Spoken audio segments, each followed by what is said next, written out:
আসসালামু আলাইকুম রহমতুল্লাহি ওবরাকাতুহ। নাহমাদুহু ওয়া নুসাল্লি আলা রাসূলিহিল কারীম, আম্মা বা'দ।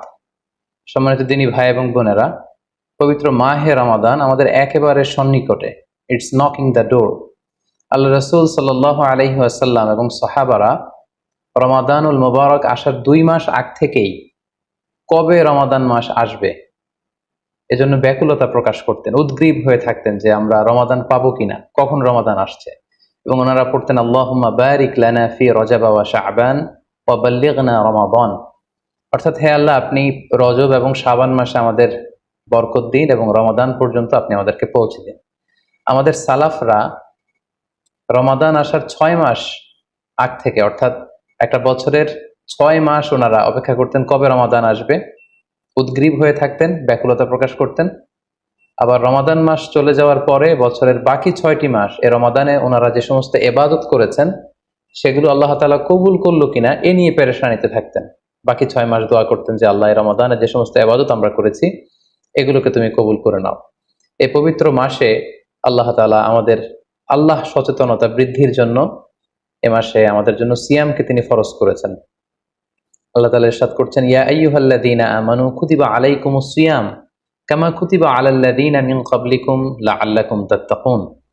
অর্থাৎ, ওহে বিশ্বাসীরা, সিয়ামকে রমাদান মাসে তোমাদের জন্য অবধারিত করা হয়েছে, যেমনি ভাবে তোমাদের পূর্ববর্তীদের উপরও এই সিয়ামকে অবধারিত করা হয়েছিল, যাতে করে তোমরা আল্লাহ সচেতন হতে পারো। এই আয়াত থেকে বোঝা গেল, এই পুরো রমাদানুল মুবারকে যে আমরা সিয়াম উদযাপন করি বা সিয়াম পালন করি, এই সিয়াম বা রোজা পালনের মূল উদ্দেশ্য বা প্রাইম অবজেক্টিভ হচ্ছে আল্লাহ সচেতন হওয়া। এই সিয়াম আমাদেরকে আল্লাহ সচেতন বানায়। এই সিয়াম আমাদের মধ্যে এই ফিলিংস, এই ভাবনা, এই চিন্তা বা এই চেতনাটা নিয়ে আসে যে আমরা এটা ভাবতে শুরু করি যে Allah is watching me, Allah is observing me, Allah আমাকে দেখছেন। এই চিন্তাটাকে, এই সেন্সটাকে, এই ফিলিংটাকে ডেভেলপ করার জন্যই আল্লাহ তাআলা এই মাসে সিয়ামকে আমাদের উপর ফার্জ করেছেন। এবং সেটাই আল্লাহ এই আয়াতের শেষাংশে বলছেন, লাআল্লাকুম তাত্তাকুন, যাতে করে তোমরা আল্লাহ সচেতন হতে পারো, যাতে করে তোমরা গড কনসিয়াস হতে পারো। আমরা যখন সিয়াম পালন করি আমরা তখন ক্ষুধার্ত, আমরা তৃষ্ণার্ত। ঘরের ভেতরে আমরা চাইলে, কেউ নেই, কেউ আমাকে দেখছে না, আমি চাইলেই খেয়ে ফেলতে পারি। আমি চাইলেই কিন্তু পান করে আমার তৃষ্ণা মেটাতে পারি, কিন্তু আমি খাচ্ছিও না, পানও করছি না। কারণ আমি এটা ফিল করি যে কেউ দেখে না, কিন্তু আল্লাহ দেখে। পৃথিবীর কেউ আমাকে দেখছে না। দরজা বন্ধ করে, জানালা বন্ধ করে, ফ্রিজ থেকে ঠান্ডা পানি বের করে, শরবত বের করে আমি কিন্তু ঘরের ভেতরে যখন একা একা থাকি আমি খেয়ে আমার তৃষ্ণা নিবারণ করতে পারি। কিন্তু এটা আমরা কেউই করি না, কারণ আমরা ফিল করি যে পৃথিবীর কেউ যদি নাও দেখে, আল্লাহ সুবহানাহু ওয়া তাআলার চোখে কিন্তু আমরা ফাঁকি দিতে পারছি না। হি ইজ ওয়াচিং মি, তিনি আমাদেরকে দেখছেন। তাহলে সম্মানিত দিনী ভাই এবং বোনেরা, এই সিয়াম আমাদের মধ্যে আল্লাহ কনসিয়াসনেস, আল্লাহ সচেতনতা, এটা ডেভেলপ করে। পাশাপাশি সিয়ামের মাধ্যমে আমরা আমাদের প্রবৃত্তির উপর নিয়ন্ত্রণ অর্জন করি। গোটা বছর প্রবৃত্তি আমাদেরকে নিয়ন্ত্রণ করে, সারা বছর প্রবৃত্তি আমাদের উপর জিতে, আর আমরা এই রমাদান মাসে প্রবৃত্তির উপর জয়লাভ করি। যেমন পুরো বছর ব্যাপী আমার যখন ক্ষুধা লাগে আমি খাই, তৃষ্ণার্ত হলে পানি পান করি, আমার কামনা জাগলে সেই কামনা আমি পূরণ করি। কিন্তু রমাদানে ক্ষুধা লাগলে কিন্তু আমরা খাই না। তৃষ্ণায় গলা ফেটে যাচ্ছে, তৃষ্ণায় গলা কাঠ হয়ে যাচ্ছে, কিন্তু এক ফোঁটা পানি আমি পান করছি না। সিয়াম পালন করা অবস্থায় দিনের বেলা আমরা যারা বিবাহিত, আমাদের স্ত্রীদের সাথে অন্তরঙ্গ মুহূর্ত আমরা কাটাচ্ছি না। তার মানে আমার যেটা মন চাচ্ছে, আমার যেটা ডিজায়ার, আমার যেটা ডিমান্ড, সেটা আমি ফুলফিল করছি না। অর্থাৎ আমার প্রবৃত্তিকে আমি নিয়ন্ত্রণ করি। তাহলে সিয়াম পালনের মাধ্যমে প্রবৃত্তিকে কিভাবে কন্ট্রোল করা যায়, প্রবৃত্তিকে কি করে নিয়ন্ত্রণ করা যায়, এটা আমরা শিখি। সারা বছর প্রবৃত্তি আমাদের উপর জয়লাভ করে, আর এই সিয়ামের মধ্যে দিয়ে কেমন যেন রমাদানে আমরা প্রবৃত্তির উপর জয়লাভ করি। আমাদের কাছে প্রবৃত্তি হেরে যায়, জিতে যায় আমাদের আল্লাহ তাআলার প্রতি আস্থা এবং ভালোবাসা। এই সিয়ামের আরো একটি শিক্ষণীয় বিষয় হচ্ছে, এই সিয়াম আমাদেরকে সংযমী বানায়, রেস্ট্রেইনড বানায়। আমরা চাইলেই রোজা পালন করা অবস্থায় যা মনে চায় তা করতে পারি না। এবং সহিহ বুখারীর বর্ণনায় আল্লাহর হাবিব সাল্লাল্লাহু আলাইহি ওয়াসাল্লাম আমাদেরকে শিখিয়েছেন যে কেউ যখন রোজা রাখে সে যেন অশ্লীল কথা না বলে, রোজা রেখে সে যেন কাউকে গালি না দেয়। এমনকি কেউ যদি তাকে গালি দেয় অথবা কেউ যদি তার সাথে ঝগড়া লাগতে আসে, সে যেন বলে ইন্নী ইমরুউন সাইম, অর্থাৎ আই এম ফাস্টিং, আমি রোজাদার, আমি রোজা পালন করছি।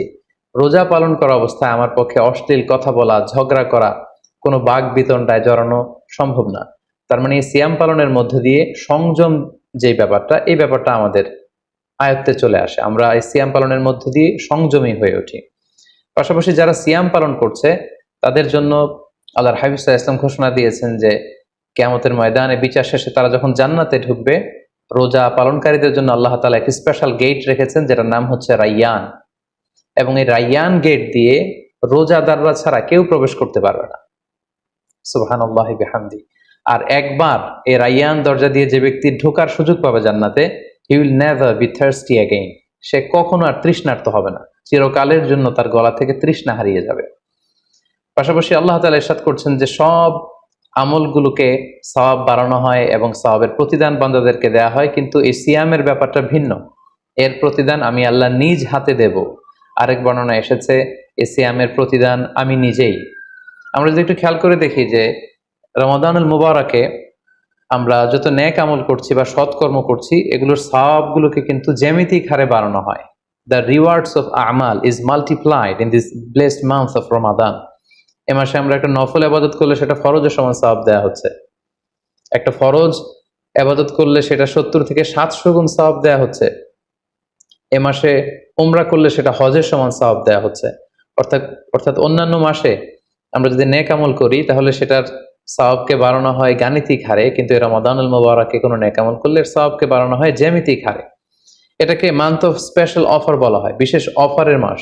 আল্লাহ তাআলা চেয়েছেন যে বিশেষ অফার দিয়ে আমাদেরকে ইবাদতের প্রতি আগ্রহী করে তোলে, আকৃষ্ট করে তোলে।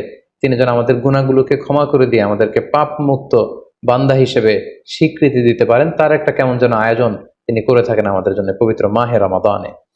এবং এই রমাদানুল মুবারকের প্রতিটি রাতে আল্লাহ তাআলার পক্ষ থেকে একজন বিশেষ আহ্বানকারী ফেরেশতা তারা ডাকতে থাকে আর বলতে থাকে, ইয়া বাগিয়াল খায়রি আকবিল, হে কল্যাণের অভিযাত্রী, হে কল্যাণের পথের যাত্রী, আকবিল, প্রসিড, গো অন, আরো সামনে যাও, আরো নেক কাজ করো, আরো ভালো কাজ করো। ইয়া বাগিয়াশ শাররি আকসির, হে পাপের পথের যাত্রী, আকসির, স্টপ, থেমে যাও, অনেক হয়েছে, আর না, আর অন্যায়ের দিকে ধাবিত হয়েও না। এটা প্রতি রাতেই, রমাদানের প্রতিটি রাতেই এই আহ্বান করা হয় যে হে কল্যাণের পথের যাত্রী, ভালো কাজ করতে থাকো, হে অকল্যাণের পথের যাত্রী, এখনই থেমে যাও, আর সামনের দিকে আগ বাড়িও না। এবং এই বরকতপূর্ণ মাস পেয়েও যারা আল্লাহ তাআলার ক্ষমা পায়নি, রাসূল সাল্লাল্লাহু আলাইহি ওয়াসাল্লাম তাদের জন্য ভয়ঙ্কর ওয়ার্নিং দিয়েছেন, হুঁশিয়ারি দিয়েছেন, গভীর হুঁশিয়ারি তিনি বর্ণনা করেছেন। মসজিদে নববীতে আল্লাহ রাসূল সাল্লাল্লাহু আলাইহি ওয়াসাল্লাম একবার মিম্বারের প্রথম ধাপে পা রেখে বললেন আমিন, দ্বিতীয় ধাপে পা রেখে বললেন আমিন, তৃতীয় ধাপেও পা রেখে বললেন আমিন। সাহাবারা জিজ্ঞেস করলেন, ইয়া রাসূলুল্লাহ, তিনবার কেন আমিন বললেন? আমরা তো বুঝতে পারলাম না। আল্লাহ রাসূল সাল্লাল্লাহু আলাইহি ওয়াসাল্লাম তখন বললেন যে এইমাত্র জিবরিল আমার কাছে এসে আমাকে শুনিয়েছে যে যে ব্যক্তি রমাদানুল মুবারক পেয়েও ইবাদতের মাধ্যমে আল্লাহর ক্ষমা পেল না, সে দুর্ভাগা, সে হতভাগা। আমি তখন বলেছি আমিন।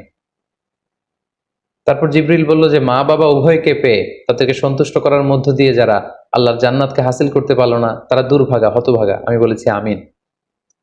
তৃতীয় পর্যায়ে জিব্রাইল বলেছে যে হে নবী, আপনার নাম শুনবার পরেও যে আপনার উপর দুরূদ পাঠালো না, অর্থাৎ সাল্লাল্লাহু আলাইহি ওয়াসাল্লাম বলল না, সে দুর্ভাগা, সে হতভাগা।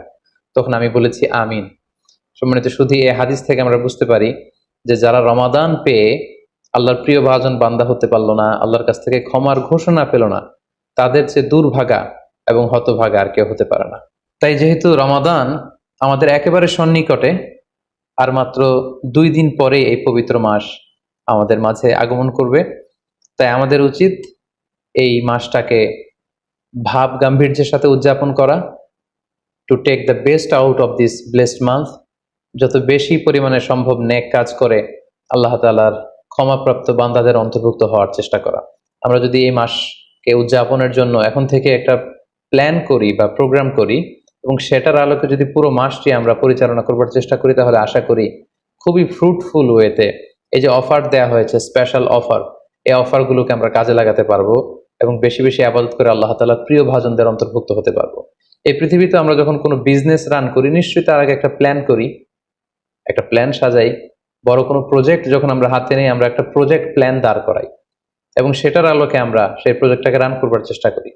তাই আর যেহেতু মাত্র 2 দিন বাকি, আমরা যদি এখন থেকেই একটি প্ল্যান করি বা একটি পরিকল্পনা সাজাই, হতে পারে এটা লিখিত পরিকল্পনা, কিংবা অ্যাটলিস্ট নিজের সাথে নিজের বোঝাপড়া যে আমি এই কাজগুলো রমাদানে করতে চাই, এগুলো করতে চাই না, ডুজ এন্ড ডোন্টস গুলোকে আমি মেনে চলতে চাই, যেগুলো করা উচিত এগুলো আমি বেশি বেশি করব, যেগুলো থেকে দূরে থাকা উচিত এগুলোর ব্যাপারে আমি সাবধান থাকবো। অ্যাটলিস্ট মনের সাথে মনে একটা বোঝাপড়া অথবা কাগজে লিখে আমাদের একটি পরিকল্পনা করা উচিত। সো এ পর্যায়ে এই রমাদান কেন্দ্রিক আমরা কি ধরনের পরিকল্পনা করতে পারি এবং সেই পরিকল্পনায় কোন কোন বিষয়গুলো স্থান পেতে পারে বলে আমি মনে করি, সেগুলো আপনাদের সাথে সংক্ষিপ্তভাবে শেয়ার করবো ইনশাআল্লাহ।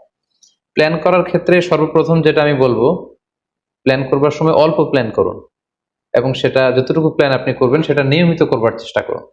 আমাদের অনেকের মধ্যে এমন একটা ভাব কাজ করে যে যেহেতু এটা অনেক রহমতের মাস, বরকতের মাস, মাগফিরাতের মাস, আবেগে তারা অনেক বেশি প্ল্যান করে ফেলে এবং সেই অনুযায়ী রমাদানের শুরুতেই সারা রাত তাহাজ্জুদ, সারাদিন এবাদত তেলাওয়াত, এরকম 2-4 দিন চলার পরে, কয়েকদিন যাওয়ার পরে সে আবেগটা ঝরে পড়ে, সে আবেগটাকে সে ধরে রাখতে পারে না। কারণ এমন প্ল্যান করা হয়েছিল যেটা রেশনাল ছিল না, যেটা হয়তো যৌক্তিক ছিল না বা বাস্তবসম্মত ছিল না। সো প্ল্যান করার ক্ষেত্রে আমার প্রথম পরামর্শ হচ্ছে অল্প প্ল্যান করুন এবং যতটুকু প্ল্যান করবেন সেটা পুরো রমাদান ব্যাপী, হোল দ্য মান্থ লং আপনি সেটাকে পালন করবার চেষ্টা করুন। কারণ আল্লাহ রাসূল সাল্লাল্লাহু আলাইহি ওয়াসাল্লাম বলেছেন, আহাব্বুল আমালি ইলাল্লাহি আদওয়ামুহা ওয়া ইন কাল্লা। আল্লাহ তাআলার কাছে সবচেয়ে প্রিয় আমল হচ্ছে সেটা যেটা মানুষ নিয়মিত করে, যেটা বান্দা রেগুলার বেসিসে করে, যদিও এটা পরিমাণে কম হয়। সো আপনি পরিমাণে যদি কমও করেন, সেটা যদি পুরো রমাদান মাস ব্যাপী একই ধারাবাহিকতায় আপনি ইবাদত করেন, তেলাওয়াত করেন, তাহাজ্জুদ পড়েন, জিকির আজকার করেন, সাদাকা করেন, দান করেন, এটার যদি একটা ধারাবাহিকতা থাকে, সেই ইবাদতটা আল্লাহ তাআলার কাছে বেশি প্রিয়। তাই প্ল্যানের ক্ষেত্রে আমার সর্বপ্রথম পরামর্শ হচ্ছে অল্প প্ল্যান করুন, স্বল্প পরিসরে প্ল্যান করুন, হাতে গোনা অল্প কয়েকটি বিষয়ের ব্যাপারে আপনি কনসার্নড হন এবং যতটুকু প্ল্যান করেছেন ততটুকু নিয়মিত বাস্তবায়ন করুন। প্ল্যানের ক্ষেত্রে সর্বপ্রথম যেটা আমি বলতে চাই সেটা হচ্ছে পুরো রমাদান মাসে সালাতের ব্যাপারে আমাদেরকে সর্বপ্রথম বেশি সচেতন থাকতে হবে। It's mandatory. 5 ওয়াক্ত সালাত যেন আমরা জামাতের সাথে আদায় করতে পারি, এই বিষয়টা খেয়াল রাখতে হবে। কোনো কারণে যদি জামাত ছুটেও যায়, কাজা যেন না হয়ে যায়। কারণ আমাদের যদি জামাত ছুটে যায়, সালাত যদি কাজা হয়ে যায়, তাহলে আপনার প্রোডাক্টিভিটি কমে যাবে। সো প্ল্যানের ক্ষেত্রে এখন থেকে আমাদের এটা মাথায় রাখতে হবে যে পুরো রমাদান জুড়ে আমরা 5 ওয়াক্ত সালাত জামাতের সাথে আদায় করব। কোনো কারণে জামাত যদি ছুটেও যায়, কোনো নামাজ যেন আমার কাজা না হয়ে যায়, এই ব্যাপারে আমরা সচেতন থাকবার চেষ্টা করব। 3 নম্বরে হচ্ছে কোরআন তেলাওয়াত করা। যেহেতু রমাদানুল মুবারক এটা কোরআন নাজিলের মাস, আল্লাহ তাআলা বলছেন শাহরু রমাদান আল্লাযী উনজিলা ফীহিল কুরআন। রমাদান তো এমন মাস যে মাসে আল্লাহ তাআলা কোরআন নাজিল করেছেন। সো এটা কোরআনকে উদযাপনের মাস, কোরআনের সাথে নতুন করে সম্পর্ক গড়বার মাস, বেশি বেশি কোরআন তেলাওয়াত করবার মাস। নফল ইবাদতের যে লিস্ট আছে তার মধ্যে সবচেয়ে শ্রেষ্ঠ নফল ইবাদত হচ্ছে কোরআন তেলাওয়াত করা এবং সেটার মোক্ষম সময় হচ্ছে রমাদানুল মুবারক। আমরা প্রত্যেকেই জানি যে এই মাসে তেলাওয়াত করার যে একটা আবহ, যে একটা ইমেজ, যে একটা পরিবেশ এবং যেরকম একটা মজা পাওয়া যায়, বছরের অন্য কোনো মাসে কিন্তু ওই ফিলিংটা আমাদের আসে না। সো এই সুযোগটাকে আমাদের কাজে লাগানো, আমরা যেন প্রতিদিন কোরআনের তেলাওয়াত করি এবং তেলাওয়াত করার ক্ষেত্রে অবশ্যই ধীরস্থির ভাবে তেলাওয়াত করতে হবে। আমরা অনেকে তাড়াহুড়ো করে তেলাওয়াত করি। হাদিসে এসেছে রুব্বা কারিন লিল কোরআন ওয়াল কোরআন ইয়ালআনু। কোরআনের অনেক তেলাওয়াতকারী আছে যাদেরকে কোরআন রহমত দেওয়ার পরিবর্তে লানত দেয়, কার্ডস করে, অভিসম্পাত করে। তাই তাড়াহুড়ো করে আমরা যেন কোরআন তেলাওয়াত না করি। রমাদান আসলেই দেখা যায় কিছু কিছু মানুষ কোরআন খতম করবার জন্য উঠে পড়ে লাগে। কেউ 5 খতম, 7 খতম, 10 খতম দেওয়ার জন্য প্রতিযোগিতা করে খতম দেয়, ফলে খুব দ্রুত তারা কোরআন তেলাওয়াত করে। এটা ঠিক না। খতম দেওয়ার জন্য উঠে পড়ে লাগা উচিত হবে না, বরং আপনি ধীরস্থির ভাবে তেলাওয়াত করুন। সেই হিসেবে শুরু থেকে শেষ পর্যন্ত একবার করে যদি আপনি 1 খতম দিতেও পারেন সেটা ভালো, আর দিতে না পারলেও আপনি ধীরস্থির ভাবে তেলাওয়াত করে সেটার সওয়াব আপনি ইনশাআল্লাহ পাবেন। তাহলে তেলাওয়াত করার ক্ষেত্রে প্রথম রিমাইন্ডার হচ্ছে তাড়াহুড়ো করে তেলাওয়াত করা যাবে না। 2 নম্বর হচ্ছে যদি সুযোগ হয় অর্থ বুঝে তেলাওয়াত করা। আমরা কয়েকটা সূরা স্পেসিফাই করতে পারি যে এই রমাদানে আমি এই সূরাটা পড়ব, এই রমাদানে এই সূরা শুরু থেকে শেষ পর্যন্ত এর মর্মার্থ, এর বঙ্গানুবাদ, এর যে শিক্ষা লেসন, এটা আমি জানবার চেষ্টা করব। সম্মানিত দিনী ভাই এবং বোনেরা, কোরআন হচ্ছে এমন একটি কিতাব, যারাই এই কোরআনের সাথে সম্পর্ক জুড়ে দিয়েছে, যারাই এই কোরআনকে হৃদয়ে ধারণ করেছে, তারাই সম্মানিত হয়েছে। একটু খেয়াল করে দেখুন, সাইয়েদনা জিবরিল আলাইহিস সালাম উনি কোরআন নিয়ে আসমান থেকে পৃথিবীতে নেমেছিলেন। কোরআনকে নিয়ে আসার কারণে উনি হয়েছেন শ্রেষ্ঠ ফেরেশতা। আল্লাহ রাসূল সাল্লাল্লাহু আলাইহি ওয়াসাল্লামের উপর কোরআন নাজিল হয়েছিল, তাই তিনি হয়েছেন শ্রেষ্ঠ রাসূল। এই রমাদান মাসে কোরআন নাজিল হয়েছে, তাই রমাদান মাস হচ্ছে 12টা মাসের শ্রেষ্ঠ মাস, সাইয়্যিদুশ শুহুর। কদরের রাতে এই কোরআন নাজিল হয়েছিল, তাই কদরের রাত হচ্ছে পৃথিবীর শ্রেষ্ঠ রাত। আমরা উম্মতে মুহাম্মাদী, আমাদের উপর কোরআন নাজিল হয়েছে, তাই আমরা হয়েছি খায়রু উম্মাহ, শ্রেষ্ঠ জাতি। আমাদের মধ্য থেকেও যারা কোরআনের সাথে অ্যাটাচমেন্টকে বাড়াবে, কোরআনকে যারা ধারণ করবে, তারা হবে পৃথিবীর শ্রেষ্ঠতম মানুষ। তাই আসুন কোরআন উদযাপনের এই মাসে আমরা যেন বেশি বেশি কোরআনের সাথে সম্পর্ককে নতুন করে আবার নবায়ন করি। 4 নাম্বার যেই ব্যাপারটি আমি প্ল্যানে বা পরিকল্পনায় রাখার চেষ্টা করব, সেটা হচ্ছে খুব বেশি খাবার দাবার বা কেনাকাটা এগুলোর ব্যাপারে আমাদেরকে একটু সাবধান থাকতে হবে। আমরা অনেকে মনে করে থেকে রমাদান মানেই মুখরোচক ইফতারি, ইফতার পার্টিতে জয়েন করা, উদরপূর্তি করে সাহারি খাওয়া, শপিং করা এবং কেনাকাটায় ব্যস্ত থাকা। আসলে ব্যাপারটি এমন নয়, কারণ আমরা জানতে পেরেছি যে এটা হচ্ছে বরকতের মাস, এটা অফারের মাস। নফল ইবাদতে ফরজের সমান সওয়াব, ফরজ করলে 700 গুণ সওয়াব, নফল উমরা করলে হজের সমান সওয়াব। সো এটা হচ্ছে মৌসুমুল ইবাদা, ইবাদতের মৌসুম। সো আমাদের যদি শপিং করা লাগে, আমাদের যদি কোনো প্রোগ্রামে অংশগ্রহণ করা লাগে, সেটা যেন আমাদের ফোকাস না হয়। কেনাকাটা, শপিং করা, এটা যেন আমাদের ফোকাস না হয়। ভুরি ভোজ করা, আমাদের বাসায় মা বোনরা যারা আছে তাদেরকে হরেক রকম আইটেমের বায়না ধরে সারাদিন তাদেরকে ব্যস্ত রাখা, ইবাদত থেকে তাদেরকে দূরে রাখা, এই কালচারগুলো থেকে আমাদেরকে দূরে থাকতে হবে। আমরা যখন রমাদান কেন্দ্রিক প্ল্যান করতে বসবো, আমরা যেন এটা ভাবি যে এই রমজানে একটু একটু করে আমি নিজেকে পরিবর্তন করতে চাই। ভুরি ভোজ করা, ইফতার পার্টিতে বেশি বেশি যাওয়ার জন্য প্ল্যান করা,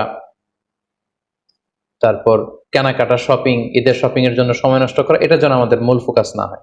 আমাদের মূল ফোকাস যেন হয় এটা ইবাদতের মাস, বেশি বেশি ইবাদত করে যেন আমরা আল্লাহর সন্তুষ্টি অর্জন করতে পারি। প্ল্যানের ক্ষেত্রে 5 নাম্বার যে পয়েন্টটি আমি বলবো সেটি হচ্ছে ইফতারির পূর্ব মুহূর্তে দোয়া করুন। এটি ভুলে যাওয়া যাবে না। প্রতিদিন ইফতারিকে সামনে নিয়ে আমরা দোয়া করব, কারণ হাদিসে এসেছে সালাসু দাওয়াতিন মুস্তাজাবা, 3 ব্যক্তির দোয়া আল্লাহ তাআলার কাছে কবুল হয়ে যায়। এই দোয়া আল্লাহ কখনো ফিরিয়ে দেন না। এর মধ্যে একটা দোয়া হচ্ছে দাওয়াতুস সাইম, রোজাদারের দোয়া আল্লাহ কখনো ফিরিয়ে দেন না। দাওয়াতুস সাইমি মাকবুল, এটা আল্লাহর কাছে কবুল হয়ে যায়। ঠিক ওই মুহূর্তটাতে আল্লাহ তাআলার সফট কর্নার খুব বেশি গ্রো করে, আল্লাহর রহমতের দরিয়ার মধ্যে একটা অভাবনীয় জোশ পড়ে যায়। আল্লাহ তাআলা এই দৃশ্যটাকে খুব দেখতে পছন্দ করে যে বান্দা সামনে খাবার নিয়ে বসে আছে, শরবত নিয়ে, পানীয় নিয়ে বসে আছে, ক্ষুধায় তৃষ্ণায় সে জর্জরিত, সে চাইলেই সামনে থেকে নিয়ে মুখে তুলে খাবারটা খেতে পারে, কিন্তু সে আমার ভয়ে খাচ্ছে না। তখন আল্লাহ তাআলা এই দৃশ্যটা দেখতে বড্ড পছন্দ করেন। ঠিক এই মুহূর্তে আপনি যখন বুদ্ধি করে আল্লাহ তাআলার কাছে চাইতে শুরু করবেন, কায়মনো বাক্যে চোখের পানি ছেড়ে, আপনি চাইতে দেরি হবে, এই দোয়া আল্লাহ তাআলার কাছে কবুল হতে দেরি হবে না। তাই এই ভুলটি যেন আমরা না করি, এই বরকত যেন আমরা মিস না করি। প্রতিদিন খেয়াল করে, সম্মানিত দিনী ভাই এবং বোনেরা, খেয়াল করে ইফতারের পূর্ব মুহূর্তে দোয়া করুন। আপনার কি চাহিদা, আকুতি মিনতি আল্লাহর কাছে আছে, আপনি পেশ করুন। 7 নম্বর পয়েন্টটি হচ্ছে ধীরস্থির ভাবে তারাবির সালাত পড়ুন। প্ল্যান করে ফেলুন কোন মসজিদে পড়বেন, কোথায় পড়বেন, কোভিড আউটব্রেকের কারণে কোনো রেস্ট্রিকশন থাকলে বাসায় কিভাবে পড়বেন, পরিবেশটা আপনি কেমন দেখতে চান, কিভাবে করতে চান, এখন থেকে প্ল্যান প্রোগ্রাম করে ফেলুন। তারাবির সালাতের ক্ষেত্রে পরামর্শ হচ্ছে ধীরস্থির ভাবে তারাবির সালাত আদায় করুন। সালাতুত তারাবিহ শব্দের অর্থই হচ্ছে বিশ্রামের সালাত, অর্থাৎ আপনি বিশ্রাম নিয়ে নিয়ে 2 রাকাত করে 4 রাকাত শেষে তাসবিহ পড়ে বিশ্রাম নিয়ে আবার 2 রাকাত 4 রাকাত এভাবে পড়তে থাকবেন। আমাদের বাংলাদেশের বেশিরভাগ মসজিদগুলোতে যেহেতু 20 রাকাতের সালাতুত তারাবিহ হয়, আমরা সাজেস্ট করি যে আপনারা 20 রাকাত সালাতুত তারাবিহ আদায় করুন। অসুস্থতাজনিত কোনো কারণে কারো যদি কম পড়তে হয় সেটা ভিন্ন ব্যাপার, তবে আমরা 20 রাকাতের কথাই সবাইকে সাজেস্ট করে থাকি, যেহেতু এটা ইবাদতের মাস, যত বেশি ইবাদত করা যায় ততই এটা কল্যাণকর। তো সেক্ষেত্রে রাকাত বিতর্ক আপনাদেরকে এড়িয়ে চলা উচিত। রমাদান আসলে আমাদের মধ্যে এই শয়তান এই বিষয়টাকে উস্কে দেয় যে তারাবির সালাতকে 8 রাকাত না 20 রাকাত নাকি 12 রাকাত। সো তারাবির সালাত ধীরস্থির ভাবে আদায় করুন, রাকাত বিতর্ক এড়িয়ে চলুন। এটা হচ্ছে একটা বড় ফিতনা। কত রাকাত আপনি পড়বেন আপনার সাধ্য অনুযায়ী আপনি পড়ুন। আমরা 20 রাকাতের কথা সাজেস্ট করি, তবে রাকাত বিতর্কে জড়ানো আমাদের কখনোই উচিত হবে না। 8 নাম্বার যে পয়েন্টের কথা বলবো সেটি হচ্ছে শেষ রাতে তাহাজ্জুদের সালাত আদায় করা।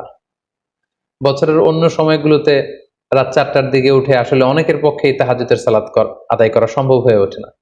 যেহেতু রমাদানুল মুবারকে সাহারি খাবার জন্য আমাদেরকে উঠতেই হচ্ছে, সাহারি খাওয়ার পরে আপনি অজু করে আপনার সুবিধা মতো 2 রাকাত 4 রাকাত তাহাজ্জুদের সালাত আপনি আদায় করুন। তাহাজ্জুদের সালাতে সিজদায় পড়ে আপনি আল্লাহ তাআলার কাছে আপনার মনের আকুতি আপনি তুলে ধরুন। এই মুহূর্তটাতে, তাহাজ্জুদের এই সময়টাতে আল্লাহ তাআলা প্রথম আকাশে মনোনিবেশ করে তিনি ডাকতে থাকেন, কার কি লাগবে, কার খাবারের দরকার আমার কাছে চাও, আমি খাবারের ব্যবস্থা করে দেব, কার রিজিকের দরকার রিজিকের ব্যবস্থা করে দেব, কার সফলতা দরকার, আমি আল্লাহ তাআলা সফলতা দেওয়ার মালিক, আমি সফলতার ব্যবস্থা করে দেব।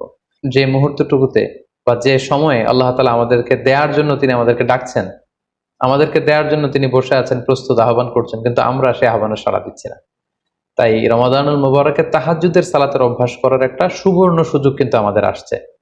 যেহেতু সাহারি খেতে আমরা উঠবই, উঠে আমরা তাহাজ্জুদের সালাত আদায় করে নেব। 9 নম্বর যে পয়েন্টটি উল্লেখ করতে চাই সেটি হচ্ছে সোশ্যাল মিডিয়ার নিয়ন্ত্রিত ব্যবহার বা পরিমিত ব্যবহার।